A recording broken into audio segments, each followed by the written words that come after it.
Hi நண்பர்களே, welcome to சனா சேவை மையம் யூடியூப் சேனல். நம்ம சேனலில் தற்போது என்ன செய்தி பார்க்க போகிறோம் அப்படின்னா, மதுரை மாவட்டத்தில் காலியாக இருக்கக்கூடிய கிராம உதவியாளர் பணியிடங்களுக்கான அறிவிப்பு கொடுத்துருக்காங்க. அது தொடர்பான செய்தி தான் பார்க்க போகிறோம். அதுக்கு முன்னாடி நம்ம சேனலை சப்ஸ்கிரைப் பண்ணாதவங்க சப்ஸ்கிரைப் பண்ணிங்க.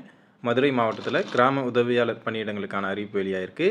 வருவாய் மற்றும் பேரிடர் மேலாண்மை துறையின் கீழே உள்ள 11 வட்டங்களில் காலியாக உள்ள 155 பணியிடங்களுக்கு விண்ணப்பங்கள் பெறப்படுது. அதன்படி மதுரை தெற்கு, திருமங்கலம், உசிலம்பட்டி, மதுரை மேற்கு, பேரையூர், திருப்பரங்குன்றம் ஆகிய வட்டங்களில் உள்ள காலி பணியிடங்கள் நிரப்பப்படுது. இதற்கு தகுதியானவர்கள் விண்ணப்பிக்கலாம்.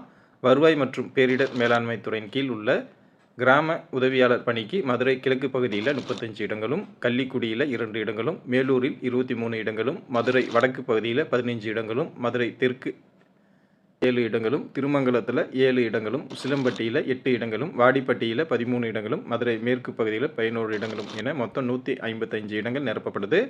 இந்த பணியிடத்திற்கு குறைஞ்சபட்சம் 21 வயசு இருக்கணும். அதிகபட்சமாக 32 வயசுக்குள்ளே இருக்கலாம். அரசு விதிமுறைகளின்படி வயது வரம்பில் தளர்வும் அளிக்கப்படுது.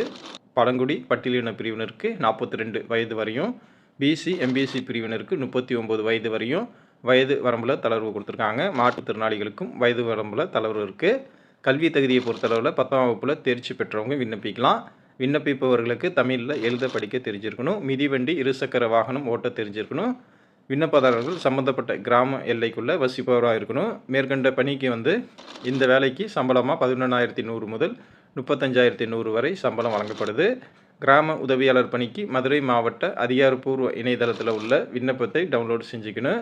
அதில் கேட்கப்பட்டிருக்கக்கூடிய விவரங்களை நிரப்பி உரிய முகவரிக்கு தபால் மூலமாகவோ நேரடியாகவோ வட்டாட்சியர் அலுவலகத்துக்கு அனுப்பி வைக்கணும்.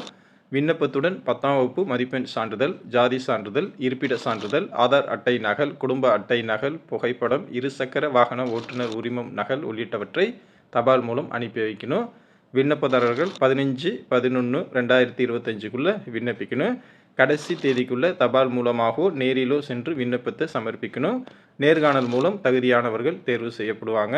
வாய்ப்பும் விருப்பம் உள்ளவங்க இந்த வேலைக்கு அப்ளை பண்ணிக்கங்க. நன்றி.